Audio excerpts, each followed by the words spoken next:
Good morning, students. So, let us continue with the remaining part of this topic, human health and disease. In the last session, we have discussed about typhoid and pathogen, the mode of transmission and the symptoms, along with the carrier case study regarding Mary Mellon. So, let us continue with the next bacterial disease, that is pneumonia. Pneumonia is mainly caused by the pathogen Streptococcus pneumoniae and Haemophilus influenza. So, in this disease there are two pathogens, that is Streptococcus pneumoniae, it is the name of the one pathogen, and another pathogen is Haemophilus influenza. A mode of transmission in case of pneumonia is inhaling the droplets or the aerosols that are released by an infected person. So, whenever the infected person is going to sneeze or whenever infected person is going to spit, at the time the droplets from the saliva or while sneezing aerosols are released into the atmosphere. Such type of aerosols inhaling through the respiratory system or by sharing some of the utensils like a drinking glass or a plate that we use for consuming food. In such cases, an infected person is easily going to transfer this disease to the healthy person. So, that is the reason in many cases hygiene part is very important to keep yourself healthy and to keep yourself away from all those diseases. So, next the symptoms in this case of pneumonia is fluid filled lungs, that is alveoli. As we all know that alveoli is the structural and the functional unit of the respiratory system, and this alveoli is completely filled with the fluid because of the infection that leads to respiratory problems or uneasiness or uncomfortness whenever we respire. Gradually it also associated with the fever, chills, cough and headache. And in case of severe conditions or in case of chronic cases, a main symptom is lips and fingers. So, lips and fingers, they gradually turn that to a grey to bluish color, and the formation of the bluish color in this case is the abnormal or unequal supply or insufficient supply of oxygen to that part is the main reason. So, you can see this is the microscopic image or the structure of pneumonia that is going to cause a disease. Okay. And the next is viral disease. I think we have come across with this common cold. The pathogen for this common cold is rhinovirus, and the mode of transmission in case of rhinovirus is inhaling the droplets, that is while coughing or sneezing or coming in contact with the contaminated objects that are used by the infected person. So, that is the reason whenever as a part of hygiene we say whenever we sneeze or whenever we cough, so we use the handkerchief to prevent the chances of spreading this disease from one person to another person. When it comes to the infectory site or the symptoms, generally it infects the upper respiratory system. That infects the nose and the upper respiratory tract, that is above trachea, because the temperature that is required for the rhinovirus is comfortably available in the upper respiratory tract, and it is never, I think you have never come across any case study where the common cold is going to kill the person. That is not the case. It is not so much fatal, but it is also one of the diseased condition that is going to create some uncomfortness in those individuals. The symptoms are nasal congestion and the discharge, cough, sore throat, hoarseness, fever, headache, tiredness. So, one thing you can study in these diseases, any disease which is going to infect the upper respiratory system, it is not so much fatal, but the normal symptoms are the cough, headache, sore throat and nasal congestion. And that is the reason whenever we get common cold, so again and again we feel uncomfortness to respire normally, what we used to do in the normal days. So, so these are the symptoms that are related to the common cold. So, generally it lasts for 3 to 7 days. So, in our experience, I think many of us have experienced this common cold. Whatever the tablets or whatever the prescriptions that we are going to take for the common cold, minimum it drags from 3 days to 7 days, because these viruses, they are not going to get killed very easily. Comparatively, they require more amount of time to get cured. Okay. The next diseases are protozoan disease. Protozoan diseases, these diseases are mainly carried by the vectors that I will discuss in detail. First of all, malaria. Malaria is caused by the pathogen, that is Plasmodium species. Okay. Next, Plasmodium vivax, Plasmodium malariae, Plasmodium falciparum. Okay. So, these are the causative organism species. In malaria, Plasmodium species, they are of 3 variety: Plasmodium vivax, Plasmodium malariae and Plasmodium falciparum. In case of examination, if you can mention any one of them, but if you remember all of these 3 Plasmodium species, that is very helpful for you to attempt any type of questions that are going to be picked from this part. Okay. This, among these 3 species of the Plasmodium variety, most serious and the fatal malaria is caused by the Plasmodium falciparum. So, here you have to be very specific, which is, in case in the examination, if they are going to arise the question which is most fatal species of Plasmodium species, then definitely you can say Plasmodium falciparum is the fatal variety in case of this Plasmodium species. Next, the mode of transmission. Mode of transmission, how it is going to be transmitted from one person to another person generally. So, in this case the vector is Anopheles mosquito, that too female Anopheles mosquito is considered as a vector. Do not consider in a wrong perception, like simply biting of this female Anopheles mosquito is not going to cause malaria. In case if that female Anopheles mosquito has got infected, or it has got these pathogens in their body, then it is going to cause malaria definitely in the individuals. So, these vector, any disease caused by the intermediate organism, and this organism will not get any type of diseased symptoms in them. You take an example of a mosquito. Mosquito will never get a malaria, for your kind information, because it acts like a vector, and this vector helps in transmitting the disease from one person to another person, or from contaminated area to the individual. So, vectors will never get infected by these species, only they are used for spreading disease. Okay. The next concept or continuation of this part is the symptoms. In case of malaria, we have got multiple symptoms like loss of appetite and nausea. Nausea in the sense vomiting sensations. Okay.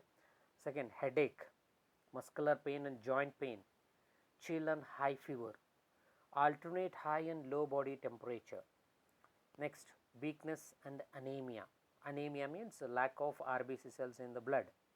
Seventh, enlargement of the liver and spleen because of hemazoin toxin causes a chill and high fever recurring every 3 to 4 days. I think those who have come across with this malaria, they can they will be get convinced very easily, because what happens, so here it has got the life cycle. So based upon the life cycle, whenever the fevers, there will be a rise, sudden rise in the temperature of the body and sudden fall in the temperature body, that takes place within 3 to 4 days continuously. So that is also one of the main symptom of malarial fever. Okay. So here the next concept or part of this malaria disease is the life cycle of the plasmodium. You can see life cycle of the plasmodium has got the two part, asexual life cycle and the sexual life cycle. Sexual mode of life cycle that takes place in mosquitoes, mosquito body. In this diagram you can see specifically in the mosquito they have specified sporozoites, oocytes, zygotes, then gametocytes, then they enters into the salivary gland. So whereas in case of human body, they enters as a sporozoites to liver, liver to merozoites, and they will be get multiplied in case of RBC cells. Again they are going to release gametocytes, and these gametocytes are sucked by the mosquito. Okay. So this we study further in detail. So this is about the life cycle of plasmodium. Okay, I will keep on explaining. So please focus on this part. Life cycle. The life cycle of malarial parasite normally requires two hosts. So it is known as digenetic considerably. Female Anopheles mosquito and humans. Okay, this malaria, plasmodium species never going to complete its life cycle by considering only Anopheles mosquito or only by human. It requires both. So it is known as digenetic, means two hosts is required for them. Mosquito is the primary, or it is also considered as a definitive host. Primary host is mosquito, whereas human being or man is considered as a secondary host or intermediate hosts. Okay. In case of humans, what happens? Life cycle begins when an infected female Anopheles mosquito transmits the infected. So you have to be very specific here. The infected means in case if the Anopheles mosquito has this plasmodium species, that is which transmits the sporozoites. It is one of the name of the stage of this plasmodium species. Okay. These sporozoites, which is an ineffective stage into the human body, and these transmitted sporozoites gradually they travel to the liver, and it is one of the favorite and the good site for them to hide in the liver. And in the liver they are going to feed on the hepatocytes. Hepatocytes means the liver cells. Okay. And gradually they multiply by asexual mode of reproduction. You just imagine 10 of the sporozoites in number, they have entered into 10 liver cells. Okay.